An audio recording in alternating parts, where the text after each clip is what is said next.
YouTube をご覧の皆さん、三ツ矢です。今回もよろしくお願いします。今回なんですけども、今回はですね、皆さんのこのバタフライフリップに関する知識をですね、テストしてみたいなと思います。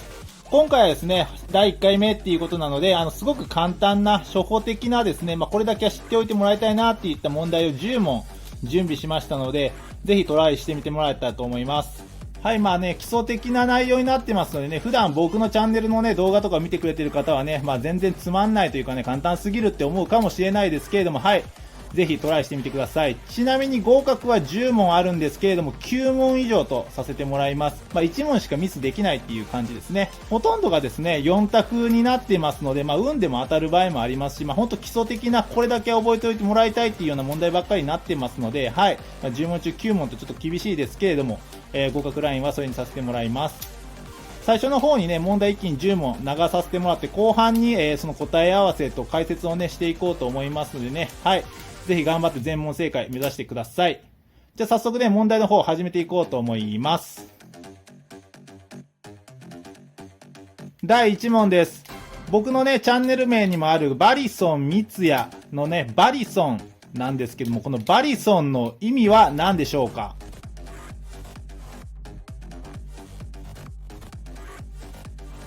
第2問、バタフライトレーナーといったこういったバタフライナイフの種類があるんですけれども、このバタフライナイフトレーナーといったものの特徴は一体何でしょうか？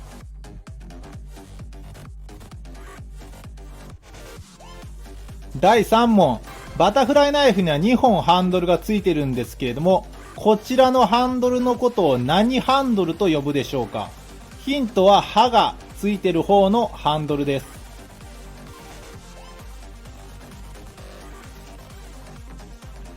第4問、バタフライナイフには2本ハンドルがありますが、こちらのハンドルは何ハンドルと呼ぶでしょうか？ヒントはバタフライナイフの背の方ですね。刃がついてない方についてるハンドルです。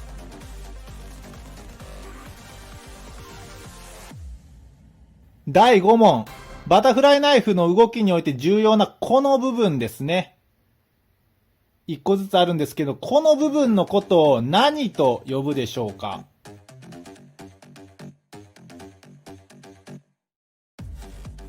第6問、バタフライナイフの留め具になるこのパーツですね。こういった形でロックをかけるものになるんですけれども、この部分、このパーツのことですね。これのことを何と呼ぶでしょうか？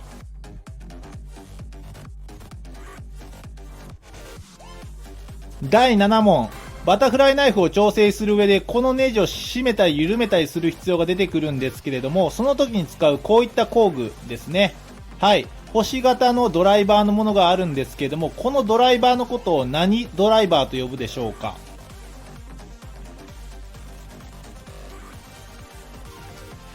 第8問、バタフライナイフのハンドルなんですけれども、こういった形でね、穴が開いているものがあります。こういった穴が開いているバタフライナイフは、見た目がかっこいいっていうのもあるんですけれども、このバタフライフリップをする上において、もう一ついい効果があります。それは一体何でしょうか？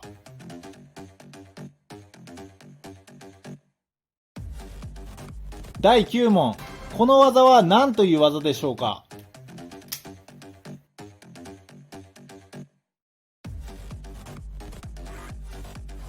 第10問、この技は何という技でしょうか？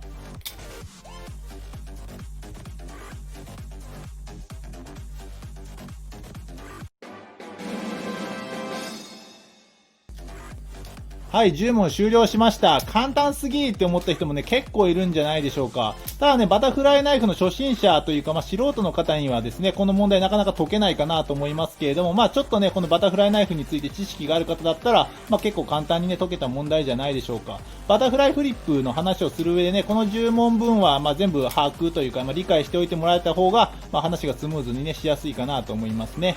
じゃあ早速答え合わせの方をしていこうと思います。はい、第1問のバリソンの意味は何でしょうかといった問題なんですけれども、正解はバタフライナイフのことになりますね。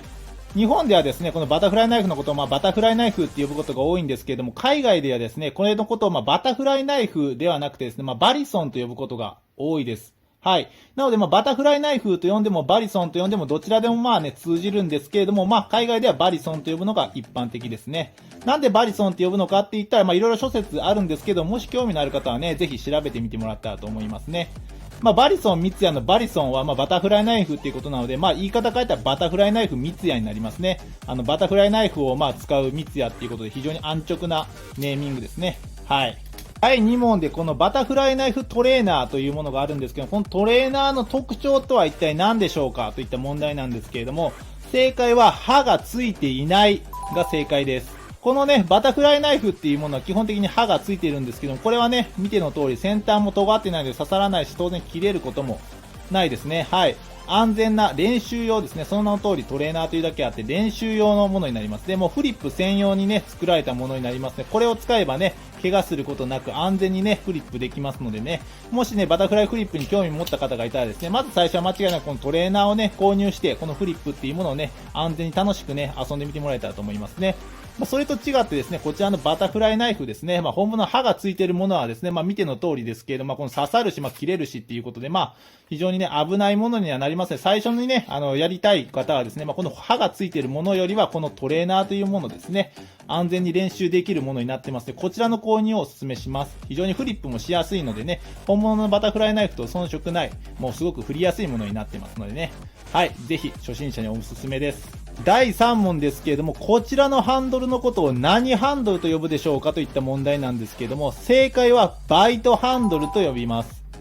このバイトっていう意味で、噛むっていう意味があるんですけど、こちらのハンドルね、この刃がついてる方についてるハンドルになりますね。この通りね、見た通り刃がね、向いてますので、こっちのハンドルを持ってると、このね、ブレードに噛まれちゃうかもしれないよっていうね、いう風に覚えておくと、覚えやすいかなと思います。で、こちらのハンドルのことはバイトハンドルと呼びます。第4問ですけれども、バイトハンドルと逆のハンドルですね。こちらのハンドルのことを何ハンドルと呼ぶでしょうかといった問題なんですけれども、正解はセーフハンドルと呼びますね。セーフっていうことなんでね、安全っていう意味ですね。見ての通りですね、このバタフライのような刃の背の方がね、来てますので、指に当たっても怪我することはない。その通りね、安全な方のハンドルになりますので、怪我する心配がね、低い、安全な方のハンドル、だからセーフハンドルっていう風に覚えておくと覚えやすいと思います。第5問ですけれども、バタフライナイフにおいて重要なこの部分ですね。何と呼ぶでしょうかといった問題ですけれども、正解はピボットです。このね、ナイフのブレードとハンドルをつなぐね、非常に重要な場所になりまして、で、これがね、非常にこのフリップにかなり影響します。で、このね、ネジでできている場合は、このネジを緩めたり締めたりすることで、ガタつきを抑えたり、きつすぎたりした場合はね、緩めたりとしてですね、スムーズにフリップができるように調整をね、してあげる必要性もありますね。ここはかなりこのバタフライナイフにおいて重要な部分となりますので、ぜひ覚えておきましょう。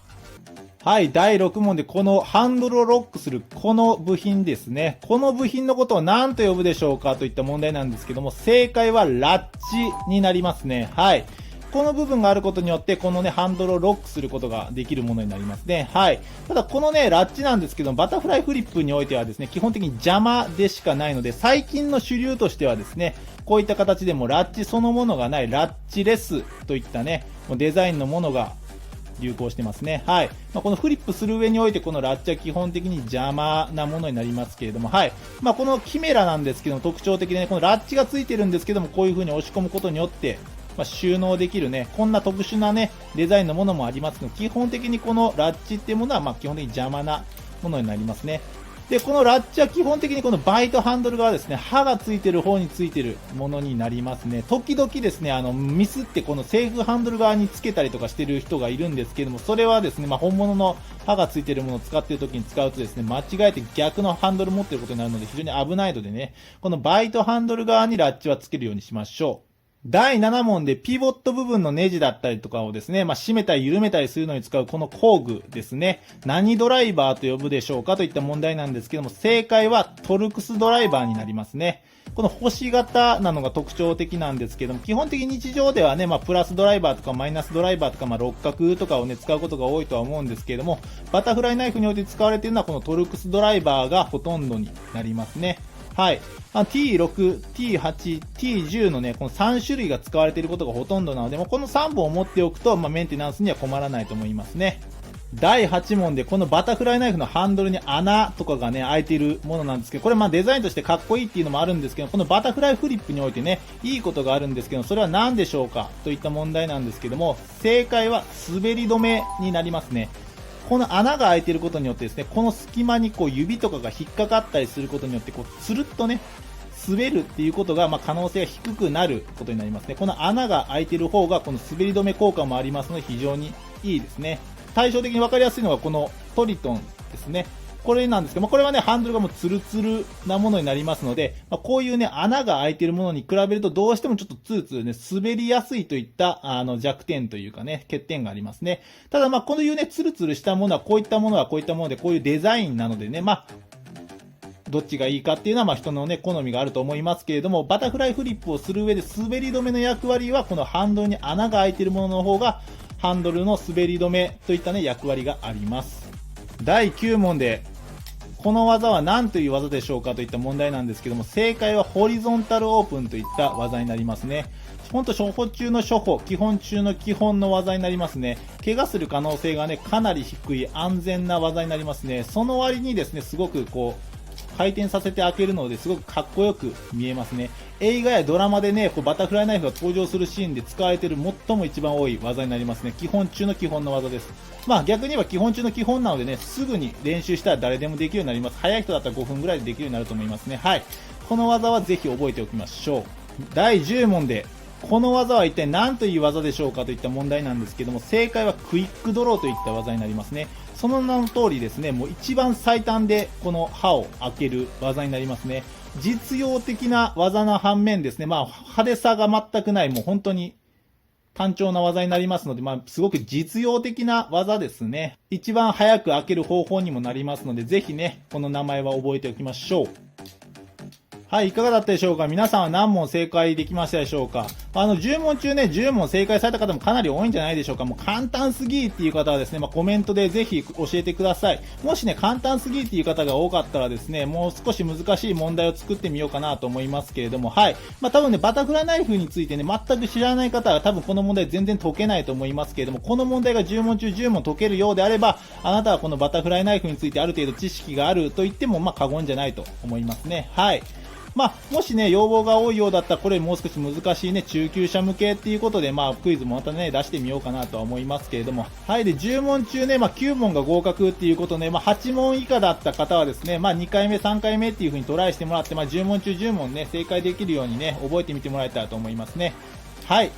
じゃあ今回はね、こんなところで終わろうと思います。ご視聴ありがとうございました。また次回よろしくお願いします。それでは、